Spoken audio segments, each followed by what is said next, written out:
okwogera ne Katonda buli ku makya y'ensula ennamu ekulukutira mu bulamu bwaffe ne tufuna amaanyi agatuyamba okuyita mu lunaku lwonna. Funa amaanyi nga tonnafuluma nnyumba yo. Omulabi waffe owa 3ABN TV wasuze otya? Kansuubire nti oli bulungi. Lunaku lujja Mukama Katonda lwatuwadde, olunaku olukulembera mu nnaku 7, olunaku olwa Sande, olunaku olusooka mu wiiki, olunaku lwa kukola. Mukama tusuubira okubaako ebyenjawulo bye tukola. Naye abangi mulubalira mu nnaku eza wiikendi, naye nga tulubalanga week start kubanga bwe luggulawo wiiki, era abasinga muli mu biseera bya kuwujjaalamuko ewaka. Kyenva neebaza gwasobodde okuwaayo ebiseera n'okeera mu matulutulu gano okulaba nga tossubwa puroguramu eno ensula ey'enkya. Nsaba Mukama akikubalire ne byogenda okuyiga olunaku olwaleero byeyongera okukola enjawulo mu bulamu bwo. Kale katwewombeeke tusabe nate tusobole okweyongerayo by'okuyiga byaffe. Omutukuvu Kitaffe Ayinza Byonna, weebale Mukama kubanga otuwadde omukisa n'otuwa wiiki empya. Tusaba nno omwoyo watuluŋŋamye, ekyokuyiga kino ekiguddewo wiiki eno kikole enjawulo eri obulamu bwaffe, era kituyamba okututembeeta okutuyisa mu wiiki paka nate era bwe tulisikira obwakabaka obw'omu ggulu. Beera wamu naffe nga tuyiga ku nkyene ya leero mu Kristo Yesu Mukama waffe. Amiina. Twagala okumaliriza essuula eno ey'okutaano gye tuze tutambula nayo, gye tumalira mu mbeera ey'okusinza, mbeera ey'okutendereza Katonda, nga tulaba oluyimba olujja oluyimbibwa ebiramu 4, abakadde 24, eggye ly'abamalayika nga kwotadde n'okusinza mu ngeri ez'enjawulo. Bonna eggye ery'omu ggulu lyonna wamu nga lyegasse wamu mu kusinza n'okulangirira nti asaanidde oyo Omwana gw'Endiga eyattibwa okuweebwa obuyinza n'amaanyi n'ekitiibwa n'ettendo n'omukisa ebintu 7, ebitegeeza nti Kristo ajjudde bulungi buli kye twetaaga tukisanga mu ye. Leero olunyiriri luno olw'13 ne 14 mu ssuula ey'okutaano eyakubikulirwa lwe tugenda okusimbako essira wansi w'omulamwa ogugamba nti okutendereza okw'ensi yonna. Okutendereza okw'ensi yonna. Bayibuli egamba nti na buli kitonde ekiri mu ggulu ne ku nsi ne wansi w'ensi ne ku nnyanja n'ebirimu byonna n'embiwulira byonna nga byogera nti eri oyo atudde ku ntebe n'eri Omwana gw'Endiga omukisa gubenga n'ettendo n'ekitiibwa n'amaanyi emirembe n'emirembe. N'ebiramu 4 ne byogera nti amiina, n'abakadde ne bavuunama ne basinza. Tulaba okutendereza okw'ensi yonna. Njagala okujjukiza nti okutendereza kuno kuzze kweyongera ate era mu mitendera. Twalaba nti kwasookera mu bakadde 24 n'ebiramu 4. Bamalayika oluvannyuma nabo ne beegattamu. Ate kati tulaba nga tumaliriza essuula eno nti ensi yonna n'abagituulamu n'ebiri mu nnyanja, mu bufunze tusobola okugamba nti buli kitonde ne kyegatta mu kutendereza kuno okwolesebwa eri oyo atudde mu ntebe nga ye Kitaffe n'Omwana gw'Endiga nga ye Yesu Kristo. Bonna ne bakkaanya nti amiina, ddala okusinza kuno n'okutendereza bibadde bigwanidde oyo atudde mu ntebe n'omwana gw'endiga ne wabaawo n'okumusinza.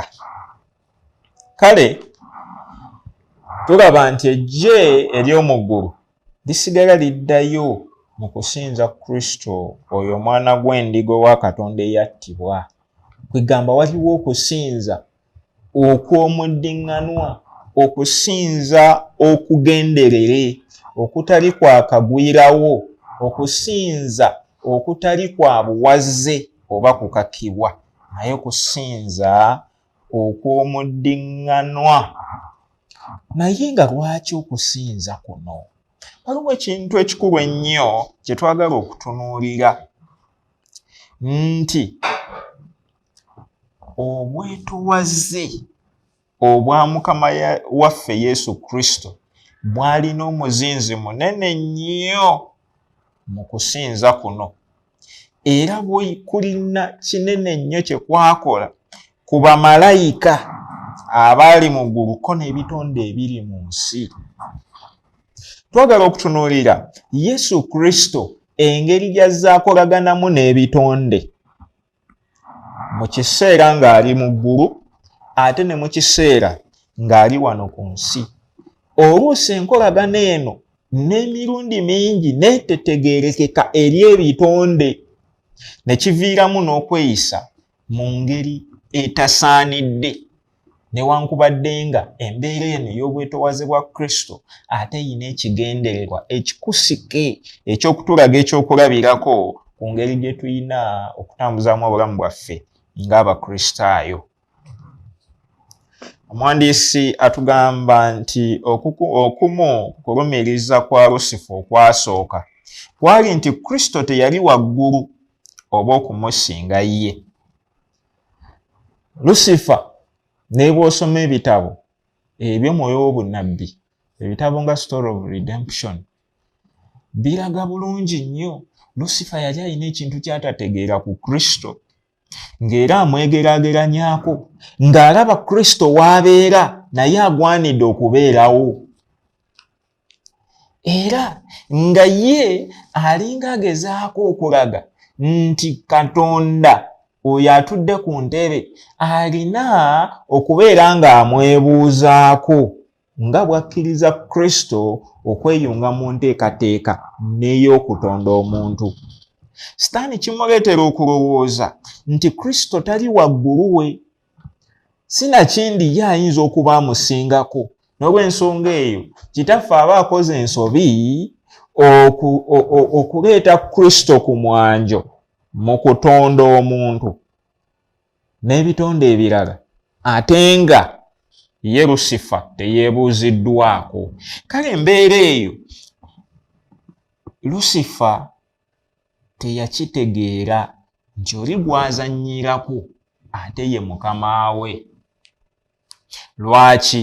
Lwa mbeera ey'obwetowaze Mukama waffe Yesu Kristo gye yayolesa ne wakati mu ggulu.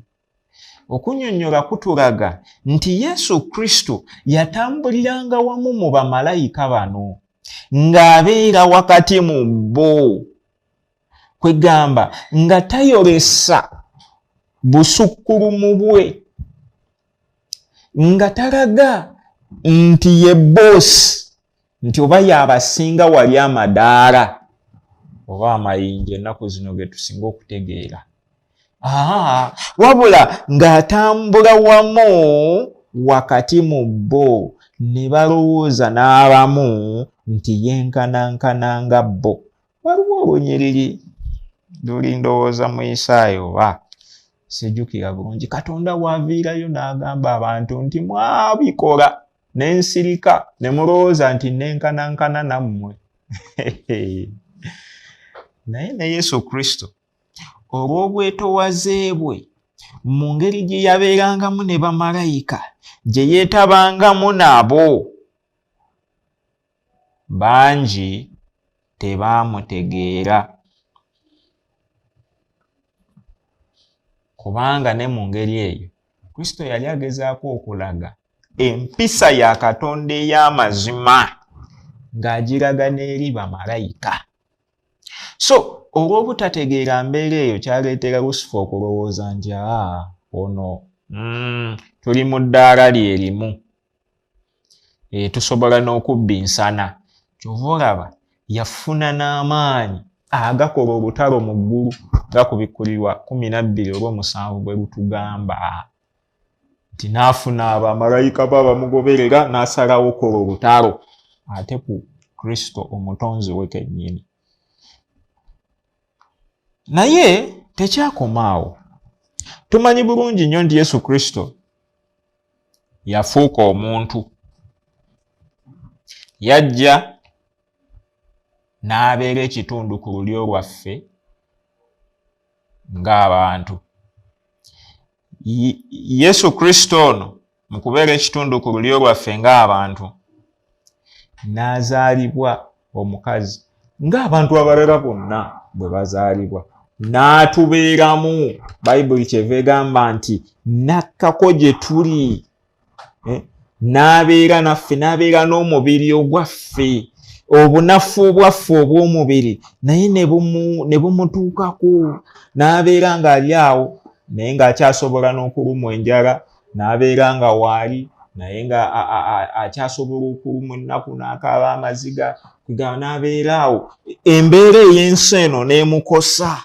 Ekyo olw'okuba Yesu yakka n'atambulira mu ffe ebitonde bye, n'abeera ekitundu ku ffe, bangi tebaamutegeera era baatandika okumutwalira mu levo yaabwe. Era ojja kusoma Bayibuli ng'ekulaga nti waliwo ne lwe baamubuuza nti ebyo by'okola obikola ng'ani? Awalala baagamba nga ono si ye mutabani wa Yusufu? Oli bwe tumanyi wali omubazi omubumbi. Kale olaba nti abantu Yesu Kristo nabo bennyini tebaamutegeera. Naye lwaki? Kubanga yakkakkana n'ajjako gye tuli, abantu ne balowooza nti yenkanankana nabo. So nga ate ono yali Katonda ow'amaanyi, Katonda nnyini buyinza ow'ensi zonna, naye nga ali mu mubiri.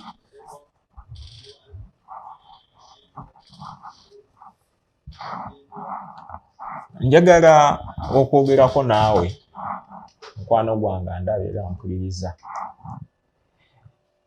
Tubeera mu mirimu gye tukola, tubeera ne bakama baffe ab'enjawulo, naye emirundi mingi bakama baffe abo bwe bajja ne bagezaako okutwetabamu, waliwo engeri oluusi ate gye tutandika okubalinnyako. Kwegamba ne tutuuka ku ddaala nga tetukyabalabamu valiyu, ne tulowooza nti twenkanankana nabo. Naye ng'ate empisa y'obwakatonda ey'okubeera abakkakkamu abeetowaze yebakozesa ekyo. Tuyina kubayigirako mu kifo ky'okubatwala ng'abatakyali mu nsa, okubatwala nti benkanankana naffe. Naffe tulina okuba abeetowaze. Mukama wo bw'olaba nga yeetowazizza nakka gy'oli, ate gw'olina okwetowaza ennyo okulaba nti naawe okoppa ku ye, ekyo n'okiteeka mu bulamu bwo. Bamalayika baaliwo nga bino byonna babiraba. Ne Yesu Kristo bwe yakka n'afuuka ekitundu ku ki? Ku lulyo lw'omuntu. Ne balaba Katonda waabwe nga kakkanye nnyo eddaala. Ellen White bw'aba annyonnyola agamba nti Yesu Kristo ne bwe yandijjidde ku mutendera gwa Adamu nga tannayonoona, yandibadde asse nnyo eddaala. Kwegamba kyandibadde kimuvvoola. Naye ate akkiriza okugira mu mubiri ng'ogwaffe ogwonooneddwa ekibi, n'ajjira mu mubiri ogufaanana bwe gutyo. Oluvannyuma lw'emyaka nga 4,000 ng'ekibi kikula mu lulyo lw'omuntu, kigenda kimusenkenya, kimumalawo. Yesu Kristo n'ajjira mu mubiri ogufaanana bwe gutyo. Kati awo simanyi ky'oyinza kulowooza. Bamalayika bino byonna bwe baabiraba beewuunya. Kyabawa ekyokuyiga ekitukuvu ekikwatikako eky'embeera eyo eyalabikira mu Kristo mu kugezaako okununula olulyo lw'omuntu.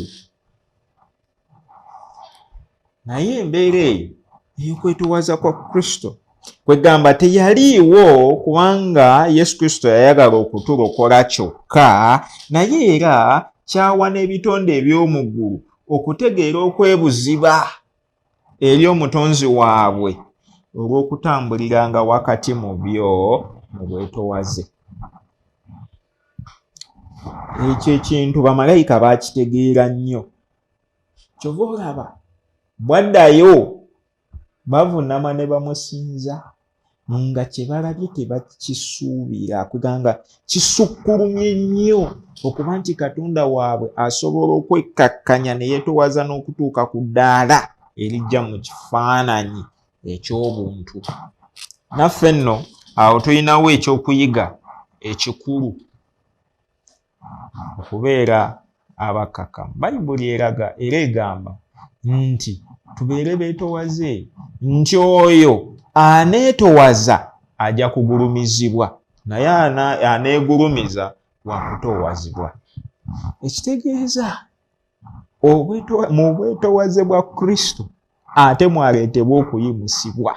Bw'osoma eri Bafiripi essuula 2 n'osoma olwokutaano n'okkapaka ku lunyiriri ng'olw'ekkumi, ojja kulaba Bayibuli ng'ekulaga nti tubeemu endowooza eri ng'eyali mu Kristo Yesu, nti oyo ateegomba kyonna kifaanana Katonda. Kwegamba yava mu kifaananyi eky'obwa Katonda n'ajja ne yekkakkanya wansi n'abanga atabeerangako na mu ggulu. Naye Bayibuli emaliriza ennyiriri ezo ng'egamba nti kyeyava aweebwa erinnya liri erisinga amannya gonna, ly'erinnya lya Eri, Mukama waffe Yesu Kristo, erinnya erisinga amannya gonna.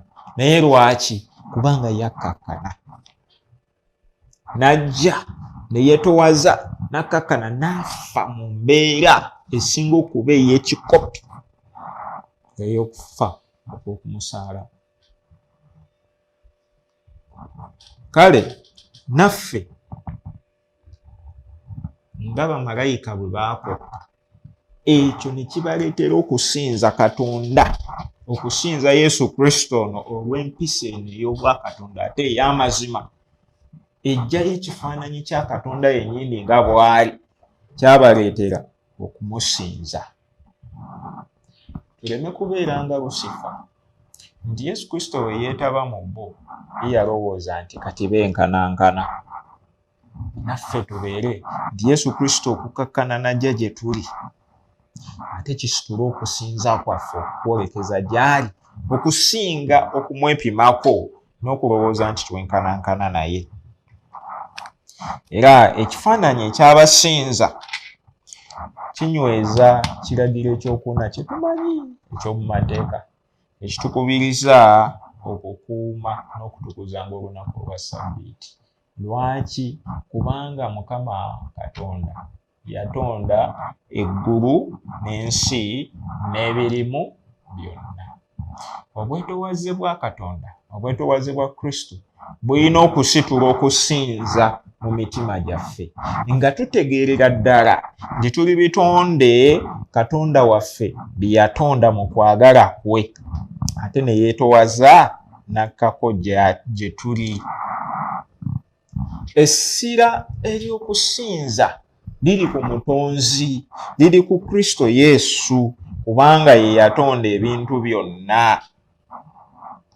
Kale bwe tutunuulira embeera eri mu ggulu, abakadde 24, ebiramu 4, bamalayika, ensonga ezo bazitegeerera ddala bulungi era ne bazitegeera ebbanga lyonna. Kyova olaba mu ggulu wabeerayo okusinza kubanga ekyo baakitegeera. Njagala okuwa amawulire oba mabi, naye kanga kuwe gonna omanya bw'ogategeera. Abo bonna baakitegeera. Ffekka olulyo lw'omuntu ffe tutannaba kutegeera era olw'ensonga eyo ffe tutannaba kuyimba kitundu kyaffe ku luyimba luno olujja oluyimbibwa ejje lyonna ery'omu ggulu. Ffe tetunnaba kuyimba kitundu kyaffe. Ennyiriri ze twasomye nga ziraga nti ebitonde byonna eby'omu ggulu ne ku nsi ekitundu kijja kutuukirizibwa nga naffe tweyunze ku gye eryo ery'omu ggulu mu kuyimba n'okutendereza Katonda kuno. Tunyweze okukkiriza kwaffe mu Kristo Yesu Mukama waffe. Bwe tunaanunulibwa ne tuva mu nsi eno tugenda kwegatta ku gye ery'omu ggulu mu kuyimba oluyimba luno olujja. Tugenda kwetaba mu gye ery'omu ggulu mu kusinza kuno okutukuvu nga tununuliddwa nga tuyimba nti asaanidde okuweebwa ekitiibwa, ettendo n'amaanyi oyo omwana gw'endiga eyattibwa. Kubikkulirwa essula y'e17 ey'e14 kubikkulirwa 14 olunyiriri olw'omusanvu atukoowoola nti tuddeyo tukole ki? Tusinze omutonzi oyo yatonda eggulu n'ensi n'ennyanja n'ensulo ez'amazzi. Ago ge mawulire ge tulina okuba nga tutambula nago mu kiseera kino, nga tukoowoola ensi yonna okusinza omutonzi, nga tukoowoola ensi yonna nga tubagamba wano si waffe, nga tubategeeza nti waliyo oluyimba olujja lwe tulina okuyimba, oluyimba oluyimbibwa bamalayika, olwayimbibwa ebiramu ebina abakadde 24, eddoboozi lyaffe lye libulako. Bwe gaba gana amaloboozi gaffe ge tumanyi 4 okugeza ag'omu kwaya zaffe wano, nti oba abakadde 24 be bayimba soprano, oba ebiramu ebina ne biyimba alto, oba bamalayika bo ne bayimba tenor, eddoboozi ly'omuntu lye libulako. Oba yenna aba bass nange simanyi, naye bwe tunaabeera ku abo abanunuddwa mu nsi eno abagenda okuddamu okwegatta wamu ne Kristo, tugenda kwegatta mu luyimba olwo tuyimbire wamu nga tujaguza ate nga tusinza, naye nga tetunnatuukayo tutegeere nti okusinza tukutandikira wano ku nsi, nga tutegeera nti tuli bitonde, tulina okugondera Katonda n'okumusinza nga bw'ayagala mu mwoyo ne mazima, nga tumusinza ye nga bwe yategeka. Olunaku olwa Ssabbiiti nga tulukwata nga lwerwo, kubanga ye nteekateeka ya Katonda eri ffe okumusinzanga.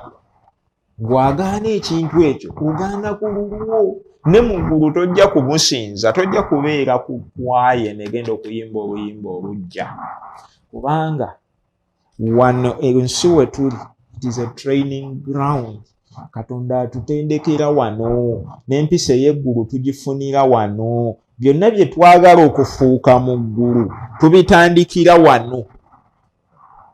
Kyova olaba tukoowoola ensi yonna okusinza Katonda nga bwe gwanidde okumusinza, kubanga n'eggye ery'omu ggulu limusinza. Ne mu nsi empya okuŋŋaana ku Ssabbiiti tugenda kubeerayo.